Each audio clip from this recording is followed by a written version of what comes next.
perhaps the most exciting abstract that I presented was from my lab. There was so I have 4 presentations. 3 are regarding novel agents in clinical trials, but this is a phenomenon, a cell model that we discovered.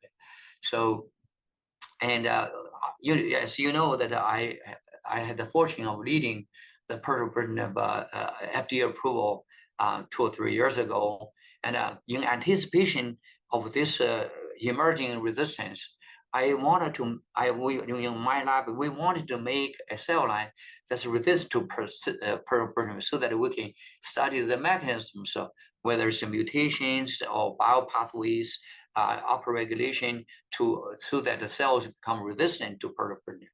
Therefore, we cultured the cell lines in the culture, and we put the concentration on pirtobrutinib. Instead of seeing the cells gradually die off, those cells become larger and larger, like 4 or 5, even 10 times larger than the cells. They did not die, they become larger. We call the giant cells. The giant cells, once they become giant cells, no matter how high the concentration pirtobrutinib you use, they are not responding. So it's pirtobrutinib resistant. And then if you take the drug off, 2 weeks later, the giant cells become regular cells again, and in size and morphology, and it starts to respond to pirtobrutinib again. So this is very, very exciting, right? We also tested it in organoid models that not only pirtobrutinib can cause this, other BTK inhibitors, ibrutinib and acalabrutinib can also cause the thing. So we said, well, if it's BTK inhibitor can cause, what about the other agents? We use a monoclonal antibody called zilovertinib. It's a monoclonal antibody against a surface antigen called Ro1. So this antibody can also induce the giant cells. So we dig in the literature. We finally found that actually there's a description in 2010 in a very famous journal called Cell by Sharma et al. They proposed this model in cancer therapy 2010, but not very much happened after that. So then the cells, giant cells, the reversible giant cells is called DTP cells, drug-tolerant persisters.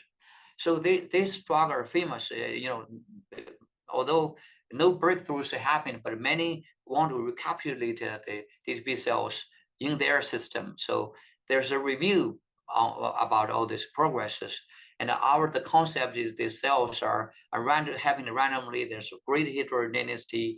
There's depends very much on the metabolism, and they have stem cell properties. So our giant cell is a reversible cell model, actually fit in exactly like the DPT cells in morphology, cell cycle, and proliferation rate features and all that.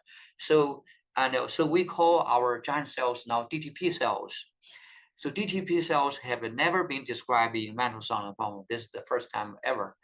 And we've discovered those cells can be reversible, and that could be the generation you put drug on giant DTP cells, drug off normal cells. This can be repeated for many generations. So the actual clinical tumor we have in patients are a mixture of the cells in different phases of their DTP cycle. And so the tumor are very heterogeneous. They do not respond to the therapy. And we also found our DTP cells have stem cell properties. The RNA biosynthesis increased, the mitochondria increased. We find that the TCA cycle, in all our biochemistry, we all have to pass the examination. Every examination in biochemistry has something on the TCA cycle, also called the tricarboxylate cycle or Krebs cycle. And we found that the alternative pathway of this mitochondria, the Krebs cycle, explained this very fitting into the mechanisms. So we think really that it is the acetylcholine that control the fate of the cells, whether they are large or they're small and drug resistant and so forth. And it's an elegant study.